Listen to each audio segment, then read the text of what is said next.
जय हिंद दोस्तों। RP target education के यूट्यूब चैनल में आप सभी का स्वागत है। दोस्तों, बिहार के अंतर्गत सक्षमता परीक्षा या बिहार टेट, यानी बिहार टेट कहने का मतलब ये हुआ कि बिहार विशेष शिक्षक टेट या फिर आपका टीआरई जो थर्ड है, जो निकलने वाला है। दोस्तों, अगर आप पेपर देना चाहते हैं तो आज का ये वीडियो बहुत महत्वपूर्ण होने वाली है, क्योंकि एक ही वीडियो के अंतर्गत जो आपका एससीईआरटी, दोस्तों एससीईआरटी का जो बुक होता है उसके अंतर्गत सारे टॉपिक क्लास 3 के, यानी क्लास 3 के सारे बिहार बोर्ड के जो भी टॉपिक होंगे एक ही वीडियो के अंतर्गत हम लोग क्लियर करेंगे। तो दोस्तों, यहाँ आप देखेंगे पहला जो अध्याय है, पहला अध्याय में क्या कहा गया है, कौन सा टॉपिक है दोस्तों। तो ये पहला अध्याय है आपका चाचा की शादी। चाचा की शादी यानी कहने से मत तात्पर्य ये है कि चाचा, दोस्तों यहाँ रिश्तों के बारे में बताया गया है। जैसे चाचा की जो पत्नी होगी, चाचा की जिससे शादी होगी, वो उनको क्या बोलेंगे, तो उनको चाची बोलेंगे। इसी तरीके से जो भी रिलेटिव होता है, जो भी रिलेशन होता है, उससे संबंधित केवल इसमें चर्चा किया गया है, जो कि अब बखूबी आप सारे रिश्तों के बारे में आप जानकारी रखते हैं।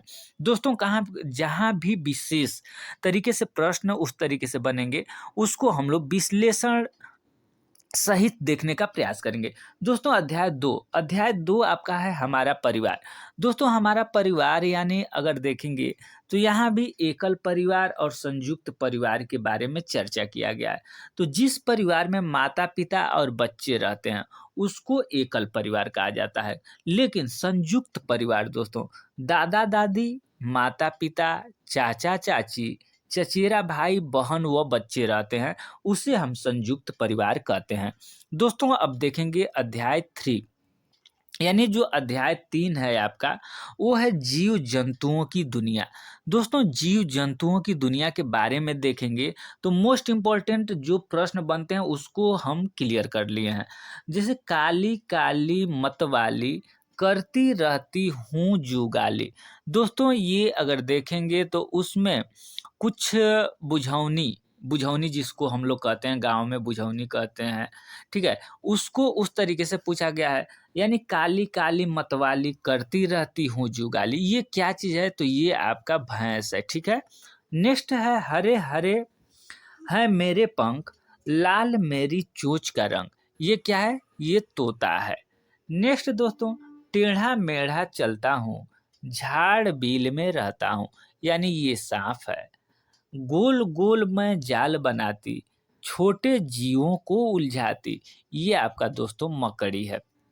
इससे संबंधित कुछ और प्रश्न बनते हैं जिसको कि हम लोग देख लेते हैं। दोस्तों, जलचर क्या कहलाता है, थलचर क्या कहलाता है और उभयचर क्या कहलाता है। जलचर का मतलब हो गया कि जो जीव जंतु जल में रहते हैं उसे जलचर कहते हैं। जैसे पानी में रहने वाला जीव, मछली, मेढक, सांप इत्यादि जो भी यानी पानी में रहते हैं उसको जलचर कहते हैं। लेकिन इसी में अभी उभयचर के अंतर्गत जो कि जैसे मान लीजिए मछली है, मछली केवल जल में रहती है, तो ये आपका जलचर हो गया।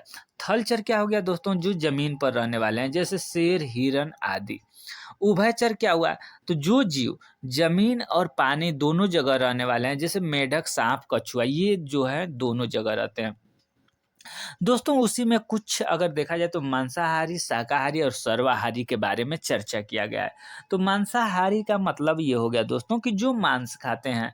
शाकाहारी जो साग सब्जी यानी जो मांस नहीं खाते वो शाकाहारी हो गए। और सर्वाहारी यानी जो मांसाहारी भी होते हैं और शाकाहारी होते हैं, ठीक है। ये कौन कौन से जीव होते हैं जो मांसाहारी होते हैं, शाकाहारी होते हैं, सर्वाहारी होते हैं, आप कमेंट सेशन में बता सकते हैं। दोस्तों, नेक्स्ट अध्याय 4 क्या है कि रंग बिरंगे पंखे। दोस्तों, अगर देखा जाए तो आप बुक ले कर के उसको पढ़ेंगे, ठीक है, उसको पढ़ेंगे तो हो सकता है कि आपको टाइम लगेगा। बहुत सारे ऐसे पॉइंट्स हैं जो कि आपको समझने में भी समस्या हो सकती है। लेकिन यहाँ पर अगर देखेंगे तो जो मोस्ट इम्पॉर्टेंट आपको बीपीएससी, टीआरई थर्ड हो या बिहार टेट हो या फिर सक्षमता परीक्षा हो, उसमें यहाँ से आपको प्रश्न देखने के लिए बहुत सारे प्रश्न मिलेंगे। दोस्तों, पक्षी क्या खाते हैं? अब यहाँ पर हमें पूछा गया है, यानी आपके जो बुक है उसमें चर्चा किया गया है कि पक्षी क्या खाते हैं। तो गौरैया दोस्तों क्या खाती है, कीट पतंगे बीज फल रोटी ये गौरैया खाती है। कौवा दोस्तों मांस कीड़े मकोड़े रोटी आदि। बाज क्या खाता है तो सांप छिपकली चूहे खरगोश गिलहरी अन्य तरह के छोटे छोटे जीव। कबूतर दोस्तों तो अनाज मक्का बाजरा फल बीज। ये जो है कबूतर अगर देखा जाए तो पूर्ण रूप से शाकाहारी है, क्योंकि देखिए इसमें कहीं भी अगर उस तरीके से देखा जाए तो कोई जीव नहीं खाता है। तो अभी हम लोग जो शाकाहारी पढ़ रहे थे, मांसाहारी पढ़ रहे थे और सर्वाहारी पढ़ रहे थे, तो इसमें से जीव भी आप देख सकते हैं कि कौन शाकाहारी है, कौन शाकाहारी है, कौन मांसाहारी है। दोस्तों चोंच के बारे में चर्चा किया गया। चोंच के बारे में हम लोग देखेंगे दोस्तों कि क्लास 4 का जो जब सब्जेक्ट पढ़े उसमें भी चोंच का वर्णन था, क्लास 5 में भी चोंच का वर्णन था। दोस्तों अगर आप वो वीडियो नहीं देखे हैं तो क्लास 4 और क्लास 5 का वीडियो हम बना चुके हैं, जो कि इस वीडियो के डिस्क्रिप्शन में नीचे हम लिंक दे देंगे। 30-30 मिनट का ये वीडियो है और एक-एक वीडियो जैसे क्लास 4 के अंतर्गत जो आपका 1 से लेकर के 25 तक सारे के सारे टॉपिक एक ही वीडियो में क्लियर किए गए हैं। तो दोस्तों अगर ये वीडियो आप नहीं देखे हैं तो इस वीडियो के डिस्क्रिप्शन में हम लिंक दे देंगे। आप वहाँ से जा कर के क्लास 4 और क्लास 5 का क्लियर कर लेंगे और क्लास 3 का अभी हम लोग जो अभी पढ़ रहे हैं ये क्लास 3 का। तो आपका ईवीएस का जो पोर्शन है, जो बुक है, एससीईआरटी बुक है, ये आपका क्लियर हो जाएगा। दोस्तों अब देखेंगे पक्षियों के चोंच के बारे में। बाज चील गिद्ध जैसे मांसाहारी पक्षियों की चोंच छोटी और हुक की तरह मुड़ी होती है, ठीक है। नेक्स्ट है तोते की चोंच। तोते की चोंच घुमावदार होती है जो फल कुतरने के काम आता है। नेक्स्ट पॉइंट है कबूतर गौरैया आदि की चोंच छोटी और मजबूत होती है जो अनाज के दाने तोड़ने में सक्षम होती है। नेक्स्ट है मिट्टी कीचड़ से कीड़े अन्य छोटे छोटे जीवों को पकड़ने के यानी जो पकड़ते हैं जीव पक्षी होते हैं, उन पक्षियों के चोंच लंबी पतली नुकीली व मुड़ी होती है। नेक्स्ट दोस्तों मछली पकड़ने वाली चिड़िया जैसे सारस बगुला आदि की चोंच लंबी पतली सुई जैसी होती है। कुछ पक्षियों की चोंच में निष्पदन प्रणाली यानी छानने की प्रणाली होती है, जैसे बत्तख फ्लेमिंगो आदि। जैसे मान लीजिए कि दोस्तों जो बत्तख है, ठीक है, बत्तख अपने चोंच से क्या करता है कि जो मछली होती है दोस्तों, जो मछली होती है उसको कीचड़ से निकालता है, और कीचड़ से निकालता है तो ये मछली के साथ कुछ कीचड़ सटे हुए होते हैं, और ये कीचड़ का जो सटा हुआ भाग होता है कीचड़ होता है, तो बगुला क्या करता है कि अपने चोंच से कीचड़ को अलग कर देता है, यानी उसके चोंच में छानने की कला होती है, यही निथारने की कला होती है दोस्तों। तो वही चोंच के बारे में वर्णन किया गया। अब दोस्तों अध्याय 5 यानी अध्याय 5 में है पेड़ पौधों से दोस्ती। पेड़ पौधों से दोस्ती में यहाँ पर केवल 2 प्रश्न बनते हैं। मजबूत बरगद के पेड़ के बारे में चर्चा किया गया है। मजबूत तथा मोटा तना होता है बरगद के पेड़ का। इसकी शाखाओं से जड़ें लटकती हैं जो जमीन तक चली जाती है तथा पेड़ को सहारा देती है, ठीक है। ये आपके पेड़ पौधों से दोस्ती से संबंधित है। दोस्तों 6 अध्याय देखेंगे, पत्ता हूँ मैं हरा हरा। दोस्तों पत्ता के बारे में यह पाठ बच्चों को सिखाने के लिए केवल अपना प्रयोग किया गया है, यहाँ से कोई प्रश्न उस तरीके से नहीं बन रहे हैं।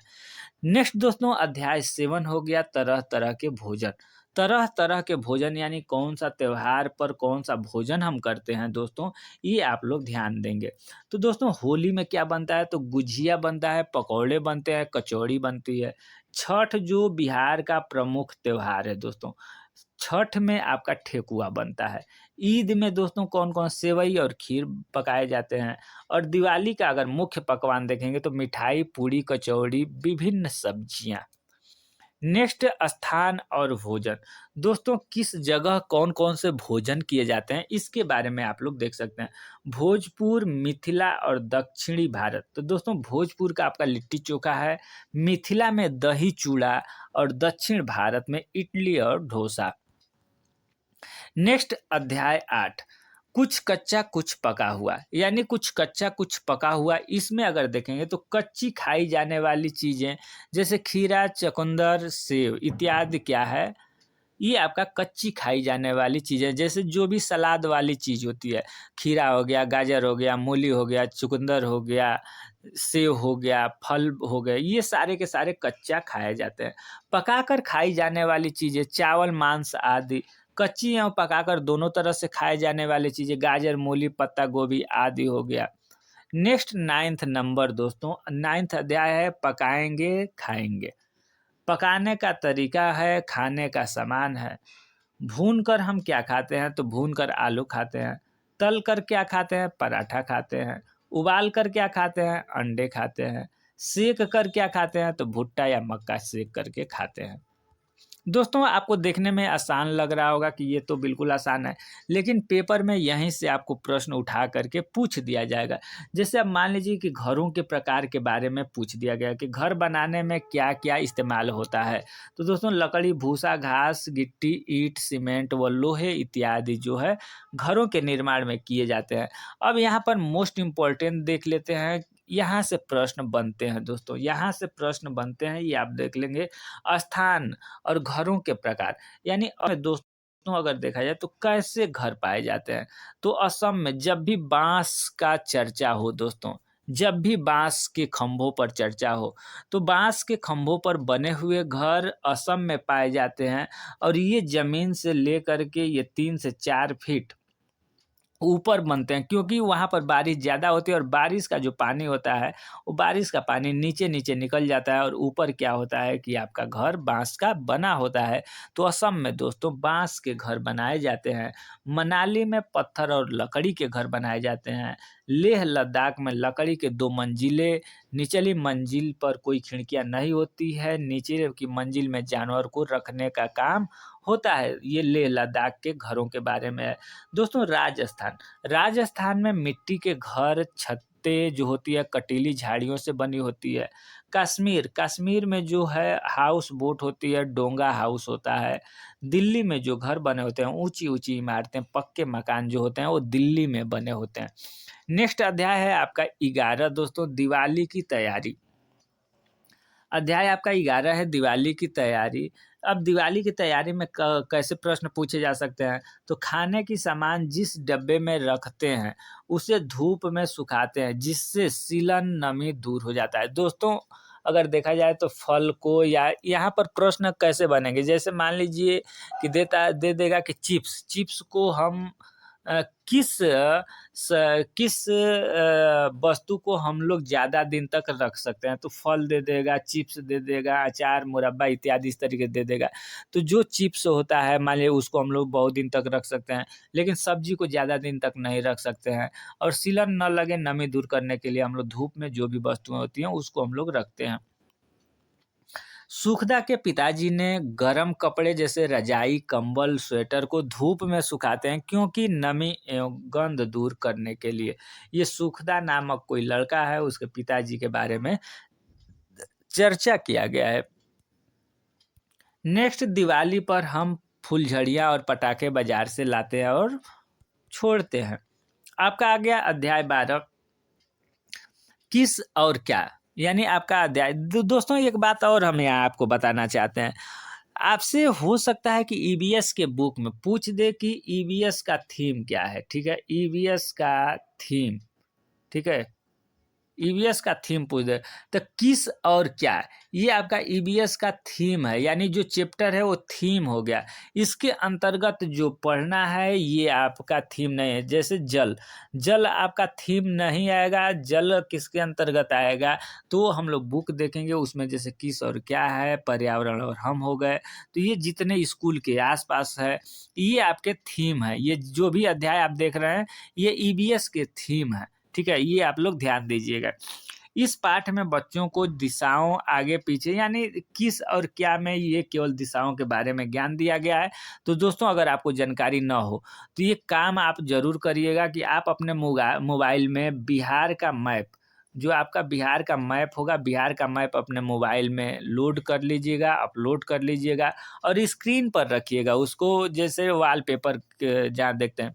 जब भी होगा आप बिहार का मैप आपको बिल्कुल आसानी से याद हो जाएगा। और ऊपर जब भी मैप में आप देखिएगा तो ऊपर उत्तर होता है, नीचे आपका दक्षिण होता है, इधर आपका पूर्व होता है और इधर आपका पश्चिम होता है, ठीक है? इधर साइड में आपका पश्चिम होता है। ये आप लोग मैप के बारे में ध्यान दीजिएगा। नेक्स्ट दोस्तों अध्याय 13 यानी आपका 13 अध्याय है स्कूल के आसपास। ये भी क्या है, ईबीएस का एक थीम है, स्कूल के आसपास। अब इसमें पेड़ पौधे सूर्य ये सारे के सारे जो टॉपिक हम लोग पढ़ रहे हैं ये थीम के अंतर्गत यानी ईबीएस थीम स्कूल के आसपास के अंतर्गत ये हमें पढ़ना है। स्कूल के आसपास पेड़ पौधे दुकान घर अस्पताल आदि हैं। ये सूर्य उगता व छिपता है इसके बारे में, किस दिशा में सूर्य उगता है छिपता है इसके बारे में चर्चा है। अगर आप सूर्य के तरफ मुख करके खड़े होंगे तो दाहिना हाथ किधर होगा, तो दोस्तों ये दक्षिण होगा। आप अपना सूर्य के तरफ पूर्व मुँह करके अपना दाहिना हाथ बायां हाथ आगे पीछे ये सब लोग देख लीजिएगा। नेक्स्ट दोस्तों अध्याय 14 है ये पानी, यानी जो पानी है ये भी आपका थीम के अंतर्गत, अभी आप जल बोल रहे थे तो जल भी आपका पानी ये आपका एक थीम है, ईबीएस का थीम है। इसके अंतर्गत बारिश के अलावा हमें पानी कहाँ कहाँ से मिलता है इसके बारे में चर्चा है। झील झरना नहर नलकूप कुआं तालाब नदी आदि दोस्तों यहाँ से हमें जो पानी है उपलब्ध होता है। हम पानी का प्रयोग कहाँ-कहाँ करते हैं दोस्तों, ये आप लोग खुद अपने से सोचेंगे कि पानी का प्रयोग हम लोग कहाँ-कहाँ करते हैं, किस रूप में करते हैं। पीने का पानी सदैव ढक कर रखना चाहिए, ये भी अपना इसी पॉइंट में है। दोस्तों नेक्स्ट अध्याय देखेंगे ये 15 दानापुर से गौरा तक। दोस्तों यहाँ पर एक आपसे रिक्वेस्ट कहिए या जो भी कहिए, आपको यहाँ हम बताने का प्रयास करेंगे कि आप चैनल पर अगर पहली बार हैं तो चैनल को सब्सक्राइब करके बेल आइकन को दबा लेंगे, क्योंकि बहुत सारे जगह ऐसा भी देखा गया कि जो छोटे आपको देखने में हो सकता है कि लगे कि ये तो छोटा चैनल है, ये तो बड़ा है। लेकिन कहीं-कहीं ये जो छोटे-छोटे चैनल्स होते हैं या छोटे-छोटे जहाँ तलवार नहीं काम करती है, वहाँ सुई काम कर जाती है। हो सकता है कि ये जो टॉपिक हम बता रहे हैं, आपको पढ़ा रहे हैं, तो यहाँ से यही आपका एक वीडियो आपको टीचर भी बना सकता है। तो दोस्तों आपको करना क्या है, केवल सब्सक्राइब कर लेना है, वीडियो को लाइक कर देना है, दूसरा कुछ तो करना नहीं, इसमें आपका नुकसान तो कुछ होने वाला नहीं है। तो आप वीडियो को लाइक एक कर देंगे, शेयर कर देंगे, दोस्तों के पास जो भी टीचर ग्रुप है या कोई ग्रुप हो तो उसमें शेयर कर देंगे। इससे क्या होगा कि हम भी मोटिवेट होंगे, वीडियो बनाने के लिए मोटिवेट होंगे। ये आप लोग देखेंगे तो उसके बाद आप लोगों के लिए अच्छे-अच्छे और वीडियो हम ला सकते हैं। तो दोस्तों अध्याय 15 जो है दानापुर से गौरा तक। दानापुर से गौरा तक के बारे में है। दानापुर पटना जिला में है। गौरागाम लखीसराय जिला में है। टमटम घोड़ा बग्गी की सवारी वहाँ पर होती है। ये आपका पॉइंट अध्याय 15 में है। दोस्तों अध्याय 16 में चिट्ठी का सफ़र, यानी जो डाकिया था, चिट्ठी था, चिट्ठी का सफ़र कैसे शुरू होता है, क्या-क्या था, इसके बारे में इस अध्याय में चर्चा है। अध्याय 16 में कागज़ पर लिखित संदेश चिट्ठी कहलाती है। चिट्ठी डाकिया लाता है। डाकिया का वर्दी खाकी टोपी, खाकी वर्दी, कंधे पर चिट्ठी से भरा झोला। आजकल संदेश भेजने के लिए हम किस-किस चीज़ का उपयोग करते हैं, तो दोस्तों तार, mobile phone, email, WhatsApp message आदि का प्रयोग हम लोग इस समय संदेश भेजने के लिए करते हैं। नेक्स्ट अध्याय दोस्तों आप देखेंगे 70 यानी कपड़े तरह-तरह के। जो अध्याय आपका 17 है कपड़े तरह-तरह के, विभिन्न प्रकार के कपड़ों के बारे में चर्चा किया गया है। हम तरह-तरह के कपड़े पहनते हैं। गर्मी, ठंडा, बरसात एवं धूप, धूल, मिट्टी आदि से बचने के लिए हम जो है कि कपड़ा पहनते हैं। गर्मी में हम सूती कपड़ा ज़्यादा पहनते हैं क्योंकि इसमें ठंडी मिलती है। ठंडी में ऊनी वस्त्र पहनते हैं। कपड़ों में कच्चे पक्के रंग होते हैं जो कि धोने पर अपना धुलते हैं, जो रंग हैं गिरने लगते हैं। दोस्तों अध्याय 18 इसमें तेरी मेरी उछल कूद के बारे में चर्चा, यानी तेरी मेरी उछल कूद। बच्चे क्या-क्या खेल खेल रहे हैं, तो कबड्डी खेलते हैं। घर में खेले जाने वाले खेल लूडो, वीडियो गेम इत्यादि हो गया। बाहर खेले जाने वाले गेम कबड्डी, क्रिकेट, फुटबॉल आदि हो गया। दोस्तों यहाँ पर क्लास 4 में भी हम लोग देखे थे खेल और खिलाड़ियों की संख्या। आपको यहाँ से ज़रूर एक क्वेश्चन ज़रूर मिलेगा, ज़रूर मिलेगा। हर एक टॉपिक में हम लोग देखे, यानी टॉपिक नहीं, क्लास 4 में भी देखे थे, क्लास 5 में भी ये पॉइंट हम लोग देखे थे और क्लास 3 में हम लोग देख रहे हैं।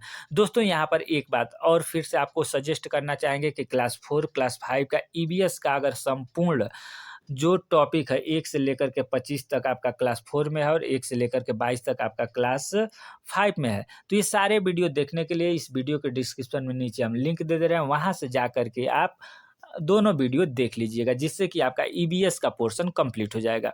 नेक्स्ट दोस्तों, क्रिकेट खेल में आपका 11 प्लेयर होते हैं, हॉकी में 11 प्लेयर होते हैं, फुटबॉल में आपका 11 प्लेयर होते हैं, बास्केटबॉल में 12 प्लेयर होते हैं और कबड्डी में आपका 12 प्लेयर होते हैं, लेकिन 9 फील्ड में होते हैं, लेकिन 12 होते हैं। आँख मिचौली खेल का वर्णन, दोस्तों इसमें आँख मिचौली का खेल का वर्णन है, जिसमें क्या होता है कि एक बच्चों का आँख बाँध दिया जाए, आँख पर पट्टी बाँध देते हैं और बच्चे फील्ड में अपना दूसरे साथी को ढूँढते हैं। आप लोग भी ये खेल खेले होंगे, ज़रूर खेले होंगे।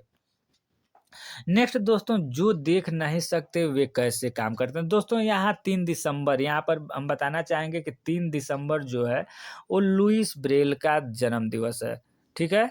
3 दिसंबर विश्व दिव्यांगता दिवस के रूप में मनाया जाता है। 3 दिसंबर आपका 3 दिसंबर नहीं, तो आपका 4 जनवरी को 3 दिसंबर को क्या है? 3 दिसंबर को आपका विश्व दिव्यांगता दिवस है, 4 जनवरी को लुईस ब्रेल का जन्म दिवस है। और जो ये लुईस ब्रेल थे दोस्तों, ये लुईस ब्रेल ने ब्रेल लिपि का आविष्कार किया था। ब्रेल लिपि में आपका 6 डॉट होते हैं, 1 2 3 4 5 6, यहाँ पर आप लोग देख सकते हैं ये 6 जो डॉट हैं, ये 6 डॉट होते हैं और इसी 6 डॉट पर आपका पूरा का पूरा खेल है, ठीक है? इसी से जो भी ये सेंटेंस आप देख रहे हैं, जो दिव्यांग दृष्टि दिव्यांग बच्चे हैं या फिर जो ब्रेल लिपि का जानकार है, वो केवल इसी 6 डॉट से ये सारे के सारे पॉइंट, जो भी टॉपिक है, ये इसके सारे के सारे पॉइंट लिख सकते हैं। दोस्तों नेक्स्ट आपका टॉपिक हो जाता है अध्याय 20, आओ खेलें मिट्टी से। दोस्तों यहाँ पर मिट्टी के बारे में बताया गया है, तो मिट्टी से संबंधित अगर मिट्टी के बर्तन कौन बनाता है, तो मिट्टी के बर्तन कुम्हार बनाते हैं। अब कुम्हार द्वारा मिट्टी की बर्तन बनाने का सही क्रम क्या है, ये हमने देखा। ये इस टॉपिक को पहले हम लोग देख चुके हैं, क्लास 4 में हमें लग रहा है देखे होंगे या क्लास 5 में देखे होंगे। तो सबसे पहले क्या होता है कि जो कुम्हार होता है मिट्टी खोद कर लाता है, उसके बाद मिट्टी को तैयार करता है, उसके बाद चाक पर बर्तन बनाता है, बने बर्तन को सुखाता है, सूखे बर्तन को आग में पकाता है, पके बर्तन पर रंग लगाता है और बाजार में ले जाकर के बेच देता है। ये आपका बर्तन बनाने की प्रक्रिया हुई। दोस्तों यहाँ पर अगर देखेंगे तो भारत में पाई जाने वाली मिट्टी, भारत में अगर पाई जाती है जो मिट्टी, वो जलोढ़ मिट्टी है, लाल मिट्टी है, काली मिट्टी है और लैटराइट मिट्टी। दोस्तों इसी क्रम में अगर देखेंगे तो मोस्ट इम्पोर्टेंट प्रश्न अगर देखेंगे तो ये बिहार में कौन सी मिट्टी सर्वाधिक पाई जाती है, तो बिहार में जलोढ़ मिट्टी सर्वाधिक पाई जाती है। दोस्तों ये यहाँ पर कंप्लीट होता है। अगर वीडियो थोड़ा सा भी अगर आपको यूजफुल लगा हो और आप क्लास 3, 4 और 5 ये चारों जो कक्षा है, सारे कक्षा के ईवीएस का सारा पोर्शन कंप्लीट कर दिया गया। अगर नहीं देखे हैं तो इस वीडियो के डिस्क्रिप्शन में हम लिंक दे रहे हैं, वहां से जा करके देख लेंगे और अपनी तैयारी को क्लियर कर लेंगे। चैनल पर नया है तो चैनल को सब्सक्राइब करके बेल आइकन को दबा लेंगे। धन्यवाद।